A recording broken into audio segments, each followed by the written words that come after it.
Hello, friends, and welcome into another one of our weekly updates from our team here at NC Family. I'm Mitch Prosser, Vice President here in North Carolina Family, and this is the week ending March the 6th, Friday, March the 6th. We've got a lot to get to, so I'm going to jump right in to a news story that came out earlier this week out of the state of California, specifically a Supreme Court ruling on a case that was out of the state of California in regard to parental rights and the notification of their children and the potential of transitioning and gender procedures inside of school. The Supreme Court ruled in favor of parental rights. To learn more about their ruling and read our analysis on that ruling, you can click the link at the bottom of this video to see what we said about that. Of course, primary elections, as we've been telling you for the last several weeks, were this past Tuesday, March the 3rd. And so we're going to dive a little bit into those, look at some of the results, and tell you what we know and what we don't know as of the recording of this video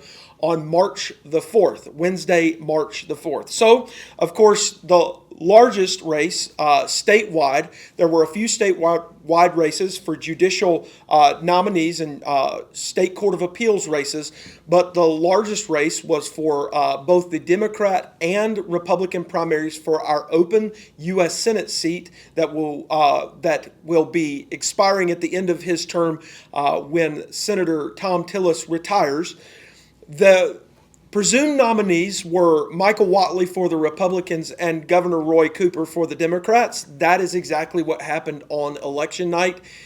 The election cycle is going to continue, and the estimates are that over or around $1 billion could be spent on that election, making it the most expensive U.S. Senate election in the history of our country. So we'll continue to look at that and let you know about that as that election progresses.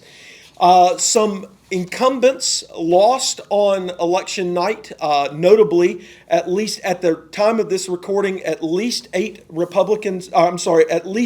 incumbents have lost their election. One state senator, Chris Meismer from Cabarrus County, was defeated by a former state rep, Kevin Crutchfield, and then a list of state House members who lost their primary election, who were incumbents: Representative Carla Cunningham of Mecklenburg, Representative Kelly Hastings of Cleveland and Gaston, Representative Keith Kidwell, Representative Nassif Majid, Representative Mark Pless, Representative Reese Pirtle, and Representative Shelley Willingham.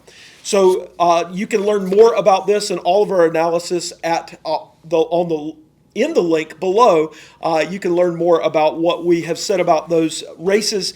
Of course, the big race that everyone was talking about going into March the 3rd, and of course coming out of March the 3rd, is the Senate District 26, the North Carolina Senate District 26 race between incumbent and President Pro Tem of the Senate, Phil Berger, and Sheriff of Rockingham County, Sam Page.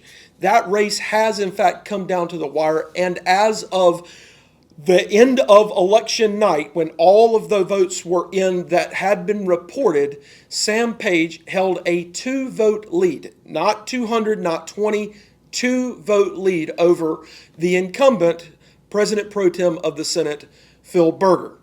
There is a long way to go in this race, and so we need to brace ourselves for what may be a long slog until we know exactly who won this race. In fact, Senator Berger said on election night, he said that this race is going to be close. It's going to be close. And so we need to wait, have patience, and let the process play out. There is a process in place mandated by the state for this. And if the race is within 1 percentage point, the loser of the race can demand a recount. Of course, with only 2 votes separating the two, that is most likely going to happen. There are still some votes that need to be counted from either military, provisional ballots, and other things. We may not know anything for a week or two. We'll continue to keep you updated on that race and other races as they progress. One thing you certainly need to know is we are on our way to November the 3rd and the general election. And so our team here at North Carolina Family is going to be focused on making sure that you know where the candidates on your ballot stand in regard to family values here in the state of North Carolina. We are diligently working, our team is diligently working to produce the 2026 voter guide for the general elections, and we'll be sending out a questionnaire very soon to every candidate who will be running in the general election to ensure that you know where they stand on the values that you care most about.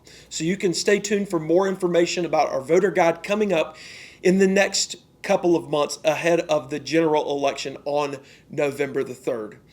That's a lot to cover in just a short amount of time. There's a lot more where that came from. You can go to our website at ncfamily.org. That's ncfamily.org to learn all of the things that our team is doing to ensure that North Carolina and our nation are places where God is honored, religious freedom flourishes, families thrive, and life is cherished. So on behalf of John Rustin, our president, the rest of our team here at NC Family, I'm Mitch Prosser, and I want to thank you for watching one of our weekly update videos. God bless you, and I hope you have a great weekend.